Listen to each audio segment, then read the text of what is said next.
ایک چھوٹے سے ٹرامے سے گزر رہے ہیں، مگر ان کے لیے چھوٹا سا ٹراما کچھ بھی نہیں ہوگا. ان کو بہادر بہت ہیں، ایسے اس فیس کو نکالیں گے. کیا ہوا تھا؟ اپنی زبانی بتاؤ، میرا بچہ، کیا اسٹوری ہوئی تھی؟ اسٹوری یہ تھی کہ ہمارے پاپا نے نا ہمیں چھوڑ دے کہ ہم بیٹیاں ہیں. میری ماما کو دوسری شادی کر لی تھی پاپا نے، تو پھر لڑائیاں وغیرہ چلتی تھی ماما اور پاپا کی. تو پھر پاپا نے ڈیورس دے دی ماما کو. تو پھر ماما نے زہر کھا لی، کیونکہ ماما اور پاپا کی لو میرج ہوئی تھی. تو آپ لوگ کتنے سال کی تھی تب میں 13 سال کی اور یہ 11-12 کی. اور ابھی آپ کتنے سال کی ہیں؟ اب میں 15 کی ہوں اور یہ 13. ابھی کی بات ہے؟ جی. تو آپ کی امی نے گھر میں خود سوسائڈ کیا تھا؟ جی. اسی ٹرامے سے، اسی جھگڑوں سے؟ جی. پہلے بھی بہت زیادہ لڑائیاں ہوتی تھیں ان کی. پہلے ہم ڈی جی خان رہتے تھے نا، تو وہاں پر خوش رہتے تھے پاپا کے ساتھ اور ماما کے ساتھ. جب سے ہم فیملی میں آئے ہیں نا، تو دادی وغیرہ پھپھو وغیرہ ان کی وجہ سے سب کچھ ہوا. پہلے پاپا ہمارے ساتھ بالکل ٹھیک تھے، لڑکوں کی طرح رکھتے تھے ہمیں پہلے بھی کہ میرے بیٹے ہیں. لیکن اب ان کی سوچ ہی بدل گئی تھی. میں اپنے شوق پورا کر بھی رہے تھے ساتھ ساتھ کہ تم لوگ بیٹیوں کو بیٹا کہتے تھے. جی. تو پھر جب میں 11 سال کی ہوئی تو میری دادی نے کہا کہ اس کی شادی کر دو میری کزن کے ساتھ. 11 سال کی عمر میں؟ 11 سال کی عمر میں. پھر ماما نے کچھ بھی کر کے لڑائیاں وغیرہ کر کے کہ نہیں کرنی، تو پھر ٹل گیا تھا پھر معاملہ. پھر اس کے بعد پھر کہہ رہے تھے کہ جب ڈیورس دینے لگے اس سے پہلے کہہ رہے تھے کہ ان کی 2 سال بعد شادی کر دینا، پھر میں مانوں گا. تو ماما پھر بھی مان گئی تھی، تو پھر بھی انہوں نے ڈیورس دے دی. پھر اسی وجہ سے ماما نے زہر کھا لیا تھا. تو جس دن ڈیورس دیا اس سے کتنے دن کے بعد امی نے زہر کھایا؟ اس سے یہ 5-6 دن بعد. اللہ، کس طرح سے اپنی مطلب کیا تم لوگ کو بولا تھا کہ میں جا رہی ہوں، میں مرنے جا رہی ہوں؟ کوئی خط لکھا تھا یا ڈائریکٹ غصے میں بس اپنے اوپر اٹیمپٹ کیا؟ غصے میں اٹیمپٹ کیا. جی. تم لوگ کو کیسے پتہ چلا ابھی امی کے ساتھ یہ ہوا ہے؟ اس وقت گھر پہ نہیں تھے تم لوگ؟ جی گھر پہ تھے. کیا سچویشن تھی جب یہ ہوا؟ بس میرا بچہ، میں یاد نہیں کرنا چاہتی وہ سب کچھ.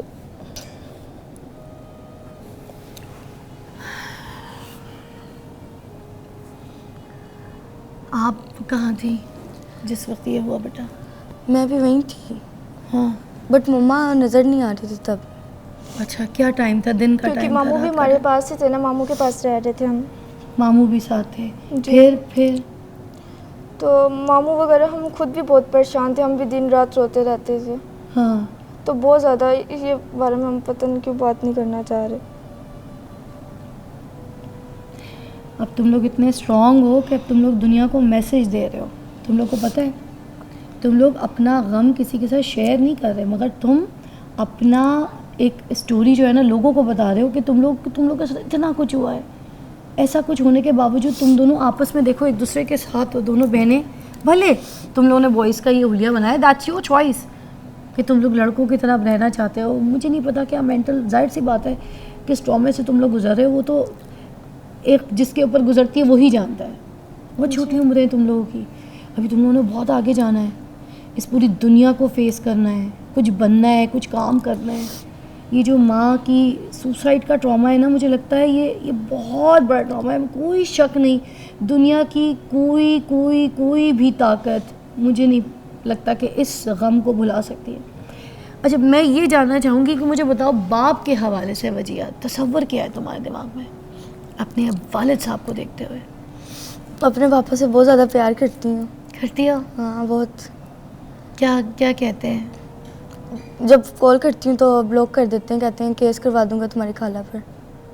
خالہ بہت اچھی ہے ہماری، انہوں نے ہمیں سنبھالا، انہوں نے ہمیں ہمت دی ہے. اچھا، پاس نہیں رہتے، کال کرتی ہو تو کہتے ہیں بلاک کر دوں گا؟ جی، ہم خالہ کے پاس رہتے ہیں. یا اللہ، یہ کیسا باپ ہے؟ لیکن اب ہمارے لیے مر گئے ہیں ہمارے پاپا بھی. جب وہ ملنا ہی نہیں چاہتا، جب وہ بات ہی نہیں کرنا چاہتا، چھوٹی چھوٹی بچیوں کو بلاک کر دیتا ہے، جس نے اس کی ماں کو ڈیورس کر دی بچیاں ہونے پہ، دوسری شادی کر لی، اور ان کی ماں ان سے اتنی محبت کرتی تھی کہ انہوں نے ٹرامے میں، کس ٹرامے میں وہ عورت ہوگی کہ ان کی معصوم ماں نے جا کے خودکشی کر لی. میں آپ کو بتاؤں، یہ ساری باتیں بات کی ہیں کہ انسان نے یہ کام کیا. انسان کو اس سچویشن پہ لایا جاتا ہے, اس ٹرامے پہ لایا جاتا ہے کہ وہ یہ سٹیپ اٹھائے, اس کو مینٹل ٹارچر اتنے دیے جاتے ہیں. وہ کس ٹرامے سے گزر رہی ہوگی کہ اس نے یہ سٹیپ اٹھایا. لفظ ہی نہیں ہے میں کیا بولوں. شرم ہے ایسے باپ کو جو اتنی پیاری بچیاں چھوڑ کے دوسری شادی کر کے تو بچیوں کو کہتا ہے بلاک کر دوں گا. باپ تو جنت کا دروازہ ہوتا ہے. بریک کے بعد آپ سے بات کرتے ہیں.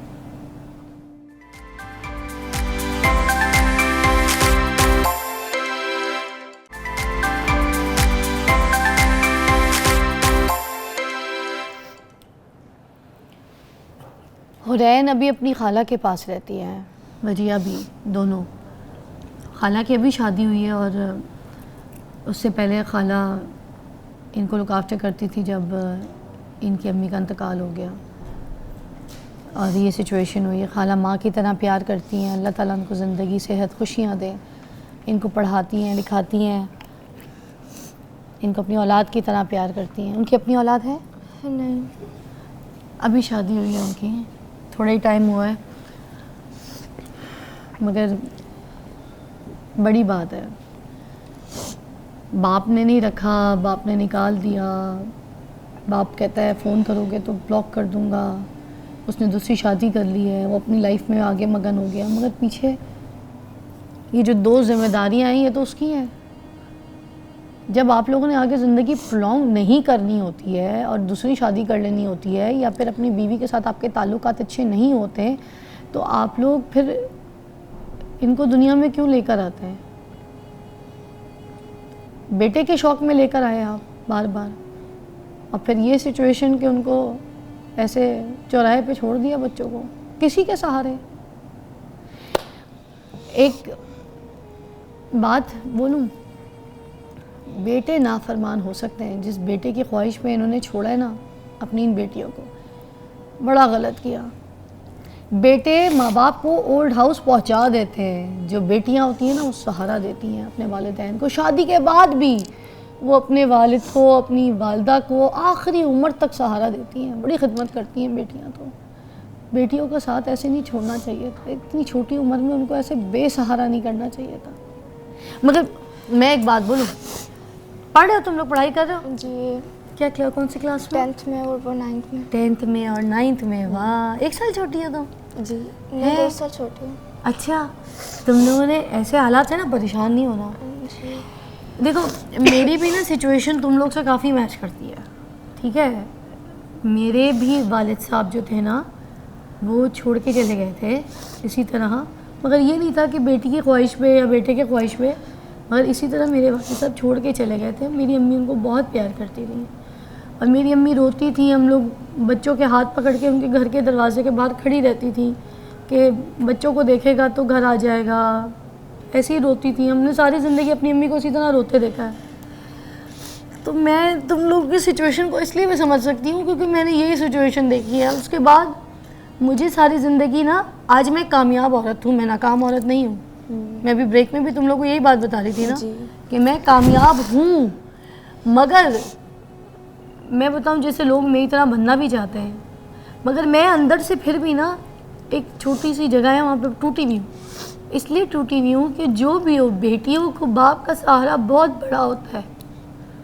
مجھے نہیں پتا میرے والد صاحب زندہ ہیں یا مر گئے, کیونکہ اس وقت تو یہ بلاک کا سسٹم نہیں تھا, یہ تو ابھی آیا ہے. مگر اسی طرح ہماری امی ہمیں لے کے جاتی تھی نا تو نہیں رکھتے تھے نا, خرچہ اٹھانا, اخراجات, اب ذمہ داری اٹھانا یہ تو دور کی بات ہے, انہوں نے بھی نہیں رکھا. میں بتاؤں یہ ٹراما ایسا ٹراما ہوتا ہے زندگی میں, آپ کچھ بھی کر لیں یہ چیز نہیں جاتی دماغ سے. اسی طرح ابھی اور بھی ایسے لوگ ہیں جو اسی ٹرامے سے گزر رہے ہیں. کیوں ہم بدل کیوں نہیں سکتے ہیں بھائی؟ اگر نہیں افورڈ کرنا, نہیں بچوں کو اپنا سرپرستی دینی ہے, نہیں آپ کو سایہ دینا, تو پھر بھائی نہیں پلان کریں. آپ یہ زندگیوں کو پہلے لے کر آنا پھر ان کو بے سہارا چھوڑ دینا کسی کے آسرے پہ, ایسے تو نہیں کرنا چاہیے. میری یہ سب والدوں سے ریکویسٹ ہے, سارے جتنے بھی والد دیکھ رہے ہیں نا, خدا را بچے جن کے پاس نہیں ہے نا ان سے پوچھیں, جو والدین بے اولاد ہیں نا ان سے پوچھیں, جن کے پاس اولاد ہے ہی نہیں ان سے پوچھیں. وہ مصلوں میں بیٹھے رہتے ہیں, دعائیں کرتے ہیں, پتہ نہیں کتنی خیرات کرتے ہیں, کتنے لوگوں کا کھانا کرتے ہیں, ہر وقت رو رہے ہوتے ہیں, جس سے ملتے ہیں اس کو کہتے ہیں میرے لیے دعا کرنا کہ مجھے اولاد ہو جائے. تو آپ یقین کریں یہ بیٹا بیٹی کی جنگ آج کے دور میں بھی ہے, اس کو ختم کریں. اور بیٹا ہو یا بیٹی جو بھی ہو, آپ کی اولاد ہو گئی ہے نا, آپ اس کا شکر ادا کریں کہ اللہ تعالیٰ نے آپ کو اس مقام کے لیے چنا ہے, آپ کو والدین بنایا ہے, ایک ذمہ داری دی ہے, آپ کی گود میں چھوٹے سے بچے کو ایسے دیا آغوش میں. وہ چھوٹا سا بچہ جب آپ کی آغوش میں ایسے آتا ہے نا, یہ دیکھیں کیا فیلنگ ہوتی ہوگی جب چھوٹا سا بچہ آپ کو ایسے آپ کی چھاتی کے ساتھ لگا کے دیا جاتا ہے نا, وہ فیلنگ نہیں آپ سوچ سکتے. یہ جتنے بے اولاد ہیں ان سے پوچھیں, خدا قدر کریں اپنی اولادوں کی. مگر میں بتاؤں, تم لوگوں نے بھی نا کامیاب ہونا ہے, اسٹرانگ ہونا ہے, دنیا کو فیس کرنا ہے, اور تعلیم کے مقابلے میں بھی ٹھیک ہے, اسپورٹس میں ٹیلنٹ ہے کوئی, میں بھی تم لوگوں کے ساتھ ہوں, مجھ سے رابطہ کرنا, کوئی گائیڈ لائن چاہیے, کوئی ہیلپ چاہیے کسی بھی قسم کی, چاہے ایجوکیشن کے حساب سے ہو, ٹھیک ہے, چاہے کسی ٹیلنٹ کے حساب سے ہو. اور بتاؤں میں بھی وہ چھوٹی سی عمر سے کما رہی ہوں, بہت چھوٹی سی عمر سے اپنے پیروں پہ کھڑی ہوں. امی نے ہم لوگوں کو اپنے پیروں پہ کھڑا کر دیا تھا, امی کو پتہ تھا باپ نہیں ہے, تو اگر میں کینسر پیشنٹ ہوں, اگر مجھے کچھ ہو گیا تو پیچھے سب سے چھوٹی ہے رولے گی, امی نے اپنے پیروں پہ کھڑا کر دیا تھا ہمیں. تو تم لوگ اپنے پیروں پہ جلد از جلد کھڑے ہو جاؤ, ٹھیک ہے. جی تم لوگوں نے کمانا ہے, اپنے اخراجات خود افورڈ کرنے. تمہاری جو یہ خالہ ہے اللہ ان کو زندگی دے, تم لوگ کو افورڈ کری, مگر تم لوگ اس مقام پر آؤ کہ جتنی انہوں نے تمہارے لیے کیا ہے, خدمت کی ہے ماں کی طرح, ان کو اس کا پے آف بھی کرو, ان کی اپنی اولادیں بن کے. ایسے ہی ہے. اور کل کو جب بڑے ہو جاؤ نا, تو اپنے جیسے جو بچے ہیں ان کی ضرور سپورٹ کرنا, کرو گی نا؟ جی, لیکن میں یہ ضرور کہنا چاہوں گی میں اپنے پاپا سے اب بہت نفرت کرتی ہوں. میرے لیے وہ بالکل مر چکے ہیں, اب میں کبھی ان سے ملنا نہیں چاہتی. انہوں نے میرے ساتھ بہت برا کیا ہے. نہ ملو, جب وہ ملنا ہی نہیں چاہتے تو تم بھی کیا مل کے کر لو گی, چھوڑو. آگے دنیا اور بھی ہے نا, کل کو آگے شادی بھی ہونی ہے. اتنی خوبصورت شادی نہیں کرنی ہم نے. کیوں نہیں کرنی؟ وہ تو ماما پاپا کو دیکھ لیا نا کہ کیا ہوتا ہے. مرضی ہے, چلو شادی جو ہے وہ ضروری تھوڑی ہے, یہ ایک سیڑھی ہے, ٹھیک ہے. دیکھو ایسے سیڑھی ہے نا, 1 2 3 4 5 6 ایسے اسٹیپس جا رہے ہیں ہمارے, جا رہے ہیں. اس میں ایک اسٹیپ آؤچ پھسل گیا تو واپس کس اسٹیپ پہ آ جاؤ گی؟ سیکنڈ پہ. پھر اب سیکنڈ اسٹیپ سے جو تھرڈ اسٹیپ پہ تم پھسلی ہو اور جو ڈیمیج ہے, خراب ہو گئی ہے یا ٹوٹا ہوا اسٹیپ تھا, تو اس سے اب سیکنڈ سے جمپ مار کے تم نے فورتھ پہ تو جانا ہے نا, تو ایسے جمپ مارنی, فورتھ پہ آ جانا ہے, رکنا نہیں ہے. پھر سے ایسے اوپر جانا ہے, ٹھیک ہے. انشاءاللہ. یہ فادر جی,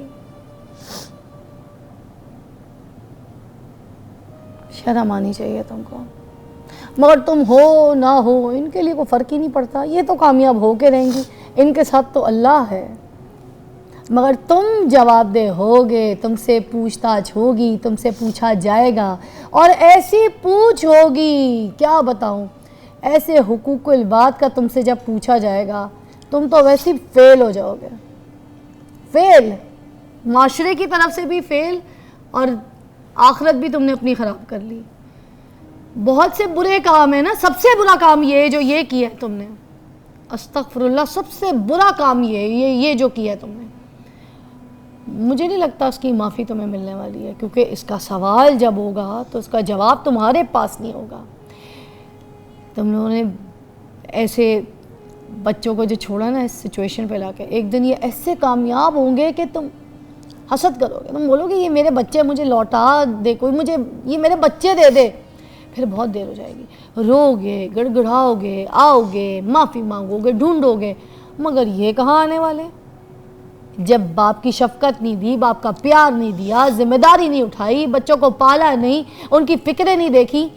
باپ کیا ہوتا ہے دیکھا ہے؟ کسی غریب کے بچوں کو جا کے دیکھو, کیسے کیسے غریب کے چھوٹے چھوٹے ان کے 6 8 بچے ہوتے ہیں. وہ 3 کیلے بھی اپنی مزدوری سے لے کر آتا ہے نا, خوشی سے. اس نے 1 کیلا نہیں کھایا ہوگا, 1 پھل 1 سیب نہیں کھایا ہوگا, وہ لے کر آئے گا نا کوئی 2 سیب 3 کیلے. آ کے بچوں میں ایسے بانٹے گا خوشی سے, اپنے ہاتھوں سے چھیل چھیل کے کھلائے گا اپنے بچوں کو, گود بٹھائے گا. ایک غریب کے بچوں کو دے گا, ایک بچہ یہاں بیٹھا ہے, ایک بچہ یہاں بیٹھا ہے باپ کے, ایک بچہ یہاں بیٹھا ہے, ایک بچہ ان کے اوپر پیشاب کر رہا ہے, ایک بچہ کچھ کر. بچوں کے ساتھ ان کو کوئی مسئلہ نہیں, پیار کرے, چوم رہے. تم سے تو بہتر غریب جن کے پاس نہیں ہے.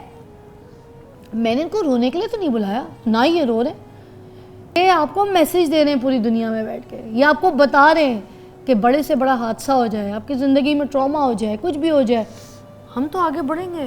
ایسے ہی ہے, کیا بات ہے, ایسا ہی ہے, آگے بڑھیں گے انشاءاللہ. کیا بنو گی تم؟ آرمی میں جانا ہے. آرمی اسکول میں بھی پڑھتی ہے پتہ, یہ آرمی میں تو جائے گی. تو کیا آفیسر, کون سا آفیسر بنو گی؟ یہ میں نے سوچا, لیکن مجھے ایکٹنگ میں بھی جانے کا شوق ہے. ایکٹنگ میں بھی جاؤ گی؟ جی وہ زیادہ شوق ہے ایکٹنگ میں جانے کا. ایکٹنگ میں زیادہ شوق ہے, فرحان کی طرح بول رہی ہے کتنے مزے سے. اچھا دیکھو, پیاری سی بھی اتنی کیوٹ سی بھی. ایکٹنگ آتی ہے تم کو؟ کر لگی نا تھوڑی بات ہے. ارے تم ایسا اچھا ایکٹنگ کرو گی, تمہاری سوچ ہے. ایکٹر بھی بنو گی تم, آرمی میں بھی جاؤ گی, اور میں نے بزنس مین بننا ہے. بزنس ویمن نہیں بنے گی, بزنس مین بنے گی. بھائی اس کی مرضی, یہ جو بھی بنے بس کامیاب ہو جائے نا. تو کون سے بزنس کرنا چاہو گی؟ کیا کارز والا کرنا ہے. کس کو؟ کارز والا. کارز والا؟ تمہیں گاڑیاں پسند ہیں بہت. تمہیں گاڑیوں کی نالج ہے؟ کون کون سی گاڑی؟ ابھی زیادہ تو نہیں پتا فی الحال. ہاں ہونڈا سے بھی کہتی ہے بس. ہے وہ تم لوگ گیم کھیلتے ہو, چھوٹی چھوٹی جو گاڑیاں ہوتی ہیں اس کو چابی پیچھے بھر کے تو ایسے پھینکنا. میرے اور فرال نا, میری بیٹی 9 سال کی, تو ہمارے پاس نا گاڑیوں کی ایک کلیکشن ہے.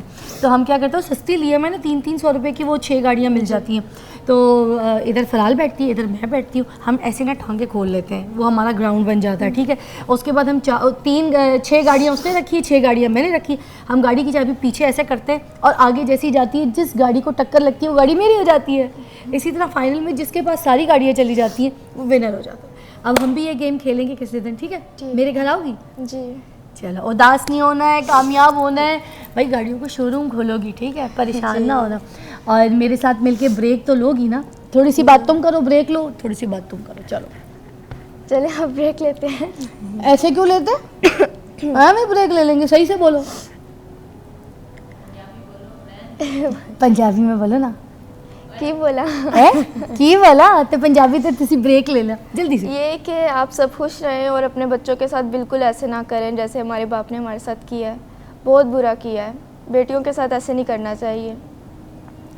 اور بہت دکھ ہوتا ہے پاپا پہ, پاپا کہنے کو دل ہی نہیں کرتا. بہت نفرت ہو گئی پاپا کے نام سے. اب ہے ہی نہیں, مر گئے ہمارے لیے پاپا بھی. نہ پاپا نہ ماما, بس ہم اکیلے ٹھیک ہیں. بس خالہ ہیں, وہ بہت اچھی ہیں, بہت زیادہ اچھی ہیں. یہ ہے نا تمہارے ساتھ, اس کے لیے بھی تو جینا ہے, بڑی ہو تم.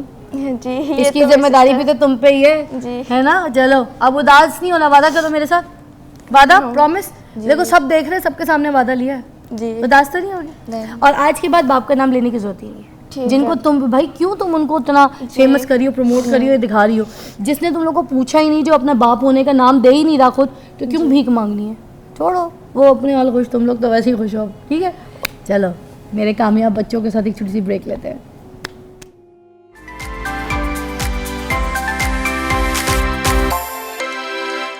فضا اور میرے ساتھ میرے 2 پارٹنرز موجود ہیں. بھنڈی کے بارے میں پتہ ہے؟ جی کھاتی ہو شوق سے؟ جی فیوریٹ ہے. فیوریٹ ہے ویجیٹیبل. تو بھنڈی. اور تم؟ مجھے کریلے. کریلے پسند ہے. کریلے تو بھنڈی کی چاچی ہیں, ہے نا. جی. اور بینگن کیا ہے بھنڈی کی؟ خالہ. خالہ. ارے واہ. اچھا بھنڈی کے بارے میں بتاتے ہیں. سب سے پہلے تم یہاں پہ پڑھو, سب سے پہلا پوائنٹ بتاؤ بھنڈی کے بارے میں. بھنڈی کی خصوصیت, لیڈی فنگر جسے اردو میں بھنڈی کہا جاتا ہے, یہ غذائیت سے بھرپور سبزی ہے اور اس کے بہت سے فوائد ہیں. اچھا. پہلا, بھنڈی کے صحت کے فوائد. پہلا, بھنڈی ہاضمے میں مدد کرتی ہے. اچھا, ڈائجسٹو سسٹم کو بھی صحیح رکھتی ہے بھنڈی. جی. ارے واہ. بھنڈی فائبر سے بھرپور ہوتی ہے. اس میں فائبر ہے؟ جی. تو ہم یہ بیٹھ کے فائبر شائبر جو کھا رہے ہوتے ہیں, اس بغول کھا رہے ہوتے ہیں فائبر کے لیے, تو اس کے اندر اچھا کب سے بھی بڑا اچھا بچاؤ ہے اس میں, ہے نا. آنتوں کی حرکت کو بہتر کرتی ہے نا. جی, اس لیے ہاضمے میں بھی بہت مددگار ثابت ہوتی ہے. اوکے. اور آپ کی آنتوں کی حرکت کو بہتر بناتی ہے. اچھا. اس کے استعمال سے قبض سے بھی بچا جا سکتا ہے. آ گئی نا وہ لائن. واہ. بھنڈی میں کم کیلوریز ہوتی ہیں.